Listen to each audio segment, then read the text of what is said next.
Pasangan suami istri mendatangi sentra pelayanan kepolisian terpadu Polrestabes Palembang melaporkan penipuan yang mereka alami. Dalam laporannya, terlapor menawarkan diri untuk membantu anak pelapor bisa masuk jadi anggota TNI dan langsung berdinas di Mabes TNI dengan membayar sejumlah uang.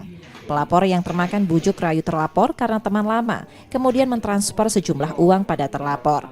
Namun apa yang dijanjikan terlapor tak terbukti. Baru saja anak pelapor mengikuti tes renang namun sudah gugur.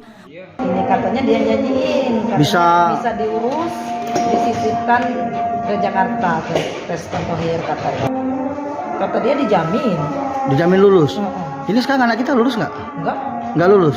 Malah dihubungi nggak aktif lagi. Oh gitu Pelapor mengaku sudah mentransfer uang pada terlapor sebesar 47 juta rupiah.